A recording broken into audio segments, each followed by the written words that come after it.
میں ایک leading role جو وزیر اعظم نے ان کو دیا ہے، انہوں نے توقع ظاہر کی کہ علماء حضرات ان کو مایوس نہیں کریں گے اور اس مساجد کے کھولنے کے فیصلے کو وہ اس اعلامیے پہ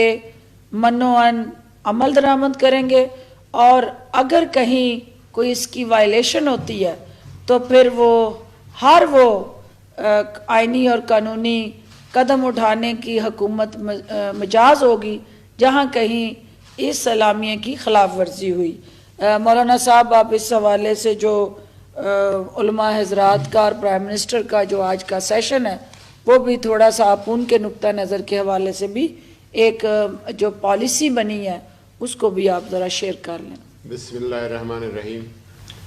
ڈاکٹر صاحب آپ کا شکریہ، اور آج ایک تسلسل ہے ان میٹنگز کا جو کہ ہم کرونا وائرس کے اس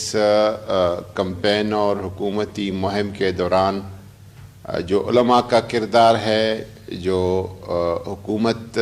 کا صرف کام یہ نہیں ہے، معاشرے کے ہر طبقے کو آگے آنا ہوگا، جو علماء کا کردار ہے، اور ہم اس حوالے سے علماء کے ساتھ ایک مسلسل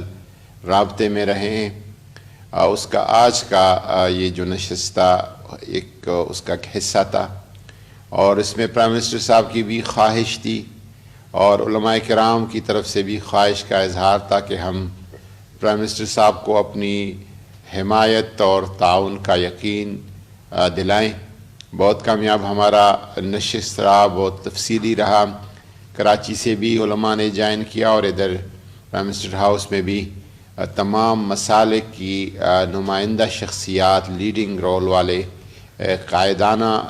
جن کی صلاحیتیں ہیں وہ حضرات تشریف فرماتے، اور مشائخ اعظام جو مختلف درگاہوں اور استانوں کے سجادہ نشین ہیں، سب نے پرائم منسٹر صاحب کو اپنے حمایت اور تعاون کا یقین دلایا، اور پرائم منسٹر صاحب کی جو پالیسی ہے، ایک متوازن، ایک معتدل پالیسی، اس کی حمایت کا اعلان کیا۔ پرائم منسٹر صاحب نے بھی ان کو فرمایا کہ چونکہ اب ہم ایک بہت بظاہر ایک کرونا وائرس کے جو کمپین ہے اس حوالے سے مشکل فیصلہ کر چکے ہیں کہ نمازوں کے لیے مساجد کو اور تراویح کو پورے رمضان کھلا رکھا جائے، اور اس لیے کہ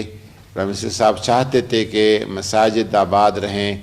اور قرآن پاک کا اور تراویح کا جو رونق ہے وہ بحال رہے۔ تو پرائم منسٹر صاحب نے علماء سے گزارش کی کہ ان 20 نکاتی جو لائحہ عمل ہے، SOPs ہے، اس پر سختی سے کاربند ہو، تاکہ خدا نخواستہ کرونا کے وائرس کے پھیلاؤ کی پھر ذمہ داری یا کوئی الزام پھر مساجد پہ نہ آئے، ائمہ پہ نہ آئے، علماء کرام پہ نہ آئے۔ پرائم منسٹر صاحب نے اس حوالے سے علماء کرام کی جو طرف سے جو چیزیں تھیں اس پہ بھی یقین دہانی ان کو کرائی۔ انشاءاللہ تعالی آئندہ جمعہ، پہلا جمعہ رمضان المبارک کا ہوگا یا رمضان المبارک سے ایک دن پہلے کا ہوگا، جو آئندہ جمعہ ہے یہ شعبان کا آخری جمعہ ہوگا یا رمضان کا پہلا جمعہ ہوگا۔ اس جمعے کو یوم توبہ اور یوم رحمت کی طور پر علماء کی طرف سے اپیل آئی کہ منایا جائے۔ پرائم منسٹر صاحب کی طرف سے بھی پوری قوم کو اپیل ہے کہ اللہ تبارک و تعالیٰ کی طرف رجوع کرے ہم سب، اور استغفار کرے، اور اس کی رحمت کا ہم طلبگار ہو جائیں۔ ساتھ ساتھ پرائم منسٹر صاحب نے قرآن پاک کی اشاعت کی جو جہاں پہ قرآن پاک کی اشاعت کی ادارے ہیں ان کے لیے بھی انشاءاللہ تعالیٰ وہ متعلقہ اداروں کو کہیں گے کہ ریلیکسیشن دے دے، کیونکہ رمضان اور قرآن کا ایک خاص تعلق ہے۔ اس تعلق کی وجہ سے قرآن پاک کی اشاعت کا اہتمام ہو جائے اور اشاعت کسی طور پر نہ رکے۔ دوسری بات پرائم منسٹر صاحب نے وزارت تعلیم کو کہی ہے کہ جس طرح باقی سبجیکٹس اور تعلیم کا ٹیلی ایجوکیشن کی بات ہو رہی ہے، آن لائن ایجوکیشن کی بات ہو رہی ہے، قرآن پاک کی تعلیم، حفاظ، تجوید، قرات والوں کے لیے بھی باقاعدہ حکومت کی طرف سے ٹیلی ایجوکیشن اور آن لائن ایجوکیشن کا اہتمام کیا جائے۔ مساجد کے لیے اور مدارس کے لیے، امام بارگاہوں کے لیے پرائم منسٹر صاحب نے یقین دہانی کرائی کہ میں اپنے فائنانشیل ٹیم ان سے بات کر کے انشاءاللہ تعالیٰ اس پہ کوئی ایک ریلیف اور کچھ انشاءاللہ تعالیٰ پرائم منسٹر کی طرف سے اعلان ہوگا. لیکن پرائم منسٹر صاحب کی طرف سے زیادہ جو زور دیا گیا اس بات پر کہ علماء کرام، ائمہ مساجد اور مشائخ اعظام ان اس پیس پر عمل درآمد کے لیے حکومت کا ہاتھ بٹائے، تعاون کرے تاکہ مشترکہ طور پر اس بلا اور وبا پر قابو پایا جا سکے. پرائم منسٹر صاحب نے علماء کرام سے رمضان المبارک کے لمحات میں پاکستان کے لیے، پاکستانی قوم کے لیے دعاؤں کی بھی اپیل کی، اور پرائم منسٹر صاحب کی جو پالیسی ہے کرونا وائرس کے روک تھام کے حوالے سے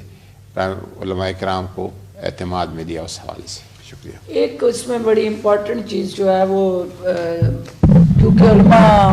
حضرات جو پورے پاکستان میں لاک ڈاؤن کی وجہ سے جہاں جہاں ان کی گرفتاریاں ہوئی ہیں اور مساجد کے اندر خطیب، امام یا نمازیوں کو گرفتار کیا گیا ہے، پرائم منسٹر آف پاکستان نے پورے ملک میں فی الفور ان کی رہائی کا اعلان کیا اور سخت نوٹس لیا انہوں نے کہ اب تک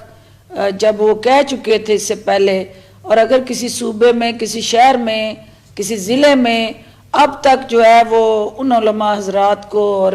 خلاف ورزی کرنے والے نمازیوں کو اب تک نہیں چھوڑا گیا تو فی الفور ان کو رہا کیا جائے. اور اس کے ساتھ ساتھ چونکہ پرائم منسٹر صاحب کے سامنے تمام دینی علماء اور خصوصاً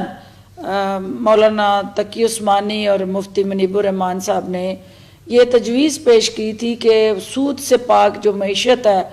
اس کے لیے اقدامات اٹھائے جائیں، تو پرائم منسٹر پاکستان نے اس کے لیے ایک حکمت عملی اور لائحہ عمل تیار کرنے کے لیے بھی متعلقہ وزارتوں کو ہدایات دی ہیں. اور اس کے ساتھ ساتھ مدارس کو بھی سود کے بغیر جو قرضے ہیں اس کے اجراء کے لیے منسٹری فائنانس کو ایک حکمت عملی بنانے کے لیے ہدایات جاری کر دی گئی ہیں. اور آخر میں پرائم منسٹر آف پاکستان نے اس عزم کو دہرایا کہ کرونا جو ہے ایک بہت بڑا چیلنج ہے، اور اتنے بڑے چیلنج سے ہم نے ایمان کی قوت سے لڑنا ہے. اور ایمان کی قوت